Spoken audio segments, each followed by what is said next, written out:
2003 سے 2022 تک 3 جماعتوں کے 3 ادوار، 5 سال کی تقدیر اور فقط ایک لمحہ۔ زرداری نے آرمی چیف ISI کے سربراہ کو توسیع دے کر خیر سگالی کی فضا قائم رکھی۔ استعفیٰ دے کر گھر چلے جاؤ ورنہ سنگین نتائج کے لیے تیار رہو۔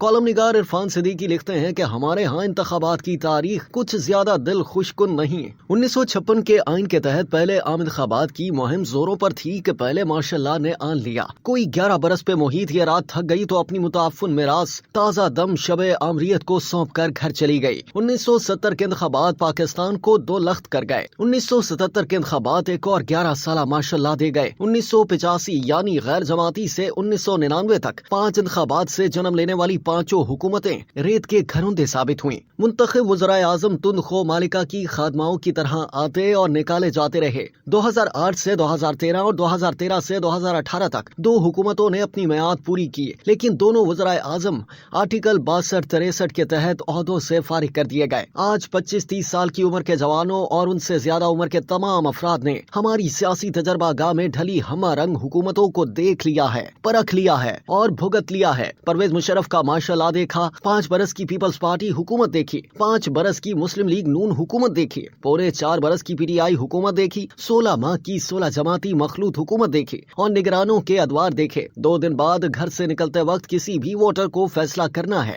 کہ وہ اپنی آنے والی نسلوں اور پاکستان کا مستقبل کس کو سونپے۔ بڑی جماعتوں میں سے اس کے سامنے مسلم لیگ نون بھی ہے، پیپلز پارٹی بھی۔ 2008 کے انتخابات کے بعد پیپلز پارٹی اور مسلم لیگ نون کے درمیان بھوربن میں ایک معاہدہ طے پایا۔ واحد شرط یہ تھی کہ مشرف کے عتاب کا نشانہ بننے والے ججوں کو حکومت قائم ہونے کے بعد 30 دنوں کے اندر اندر بحال کر دیا جائے گا۔ زرداری یہ کہتے ہوئے منحرف ہو گئے کہ اس طرح کے عہد نامے کوئی قرآن و حدیث نہیں ہوتے۔ ججوں کی بحالی میں 1 سال لگ گیا، وہ بھی اس وقت جب نواز شریف کا لانگ مارچ سڑکوں پہ نکل آیا۔ پیپلز پارٹی کی جمہوریت نوازی یہ کہ فروری 2009 میں پنجاب میں گورنر راج نافذ کر کے شہباز شریف کو فارغ کر دیا۔ 18ویں ترمیم تمام پارلیمانی جماعتوں کا مشترکہ مطالبہ تھا، جس کے لیے ایک بڑی کمیٹی تشکیل پائی۔ مشرف عہد کی 17ویں ترمیم کے خاتمے کے لیے پیپلز پارٹی کے پاس 18ویں ترمیم سے تعاون کے سوا کوئی راستہ نہ تھا۔ یہی دور تھا جب عوام کو 18 گھنٹوں کی خونخوار لوڈ شیڈنگ کا سامنا کرنا پڑا۔ صنعتی سرگرمیاں مفلوج ہو گئیں۔ زرداری صاحب نے آرمی چیف ISI کے سربراہ کو توسیع دے کر خیر سگالی کی فضا قائم رکھی۔ دہشت گردی کا افریت بے قابو ہو گیا۔ کرپشن کا انڈیکس 140 تک جا پہنچا۔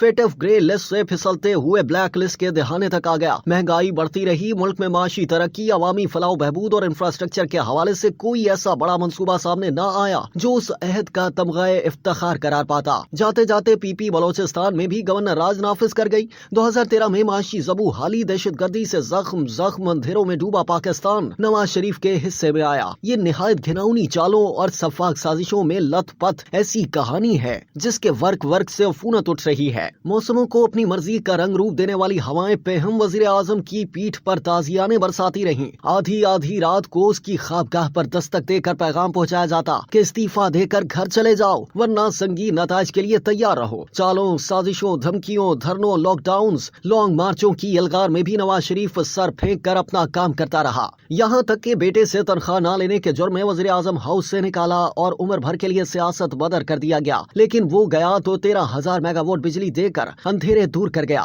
مسلح افواج کے تعاون سے دہشت گردی پر کاری ضرب لگائی۔ FATF کو بلیک لسٹ کے دہانے سے نکال کر وائٹ پر چھوڑ گیا۔ تاریخ کا پہلا IMF پروگرام مکمل کر کے اس سے خدا حافظ کہہ گیا۔ مہنگائی کو کبھی 3 اور 4% کی شرح سے بڑھنے نہ دیا۔ ڈالر کے مقابلے میں روپے کو توانا رکھا۔ GDP کو 6% سے بلند سطح پر چھوڑ گیا۔ کرپشن کے گراف کو 140 سے 117 تک لے آیا۔ عوام کے اتحاد و یقین میں اضافہ کیا۔ CPEC کی شکل میں اربوں ڈالر کی سرمایہ کاری لایا۔ انفارمیشن ٹیکنالوجی کو فروغ دیا۔ جدید ترین مواصلاتی نظام تشکیل دیا۔ خارجہ تعلقات کو وقار بخشا۔ بھارت سے برابری کی بنیاد پر بات کی۔ پاکستان دنیا کی 25ویں بڑی معیشت بن گیا، جس کا درجہ زرداری دور میں 44 تھا۔ بے روزگاری 6.2% سے گر کر 5.8 تک آ گئی۔ پاکستان تمام قابل ذکر اشاریوں میں اوپر اٹھتا، آگے بڑھتا دکھائی دینے لگا۔ معتبر عالمی ادارے بلوم برگ نے تینوں جماعتوں کے ادوار کا جائزہ لیتے ہوئے مسلم لیگ نون کی معاشی معاشی کارکردگی کو